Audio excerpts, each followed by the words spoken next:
এটা হলো কাকলা মাছ। তো কে কে খেয়েছেন আর কে কীভাবে রান্না করেন আমাকে অবশ্যই কমেন্ট করে জানাবেন। আমি আজকে কাকলা মাছের রেসিপিটা শেয়ার করতে যাচ্ছি। আসসালামু আলাইকুম গাইস, সবাই কেমন আছেন? আশা করছি সবাই ভালো আছেন।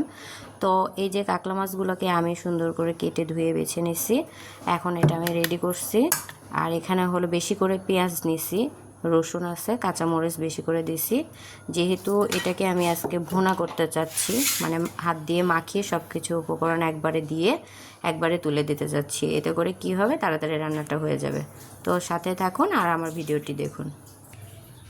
মাছগুলোকে একবারে ঢেলে দিলাম। এই যে দেখেন, এখানে আমি হাফ কেজি পরিমাণে মাছ নিয়েছি। তো মাছগুলো একদম টাটকা আর একদম ফ্রেশ, এই জন্য আর কি রান্না করতেছি। অ্যাট ফার্স্ট আমি এই মাছটা রান্না করতেছি। আমি জানি না আপনারা এই মাছটাকে কী নামে ডাকেন, মানে অথবা আপনাদের আঞ্চলিক ভাষায় কি বলে এই মাছটাকে চিনেন। তা আমি এখানে সব উপকরণগুলো দিয়ে দিচ্ছি একে একে। এখানে মরিচ পেঁয়াজ দিয়ে নিলাম। এখানে আমি ধনিয়া পাতা সুন্দর করে পরিষ্কার করে কেটে নিচ্ছি। এটা হচ্ছে হওয়ার দিক দিয়ে আমি এটা ছিটিয়ে দেব। লবণ 1 চামচের মতন। এটা হলো আমার মশলার কোটাতে যে চামচটা থাকে এই চামচ পরিমাণ মতন আমি দিছি। হলুদ 1 চামচ পরিমাণে, মরিচ 1 চামচ পরিমাণে মরিচ গুঁড়ো, এটা জিরা গুঁড়ো এটা হলো ধনিয়া গুঁড়ো 1 চামচ, সয়াবিন তেল পরিমাণ মতন। তো এখানে আমি বড় চামচের 2 টেবিল চামচ পরিমাণে নিয়ে নিচ্ছি। এখন আমি সব কিছু একবারে মাখিয়ে নেব, মেখে সুন্দর করে তুলে দেব।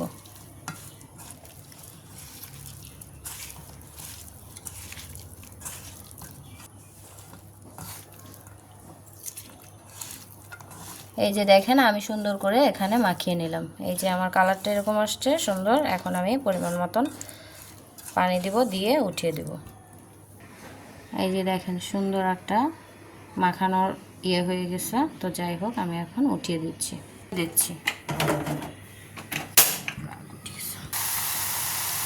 আমি এখানে পরিমাণ মতন পানি দিয়ে দিচ্ছি। এখন আমি সুন্দর করে একবারে রান্না করে নেব। আমি এখানে অল্প পরিমাণে হাফ টেবিল চামচ পরিমাণে আদা দিয়ে দিচ্ছি, আদা পেস্ট। এতে করে কি হবে, কোনো ধরনের যদি গন্ধ থাকে তাহলে এটা চলে যাবে। এই যে আমার রান্নাটা হচ্ছে, এখন প্রায় শেষের দিকে হয়ে এসেছে।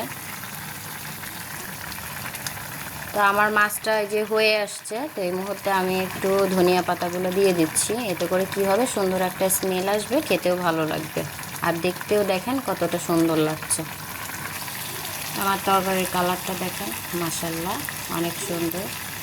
তো এটা হলো ছোট মাছ। তো এই ছোটো মাছের নামটা হলো কাকলা মাছ। আমি জানি না আপনারা কে কী নামে মানে বলেন কিংবা চেনেন। গাইস, এই যে আমার মাছটা হয়ে গেছে, আমি এখন চুলাটা অফ করে দিচ্ছি। আমি একটুখানি গায়ে গায়ে ঝোল রাখছি এটার জন্য যে এটা একদম বেশি শুকায় ফেলে খেতে ভালো লাগবে না। তো এই যে দেখেন, আমার ছোটো মাছ ভুনাটা হয়ে গেছে, কতটা লোভনীয়।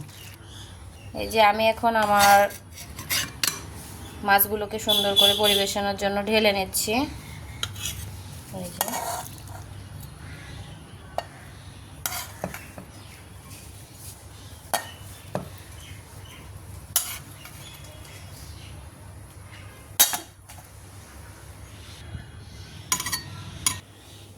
এই যে আমার মাছটা দেখেন, আমি সুন্দর করে একটা মাটির বাটিতে বেড়ে ফেলেছি। এই যে সুন্দর করে পরিবেশন করেছি, দেখেন কতটা লোভনীয় লাগছে, দেখতেও কতটা সুন্দর হয়েছে দেখেন, মাশাআল্লাহ। আমার ভিডিওটা দেখে যদি আপনাদের ভালো লাগে অবশ্যই লাইক কমেন্ট শেয়ার করবেন। আর আমার মাছ রান্নাটা কেমন হয়েছে আমাকে অবশ্যই জানাতে ভুলবেন না। সবাই ভালো থাকবেন। আল্লাহ হাফেজ।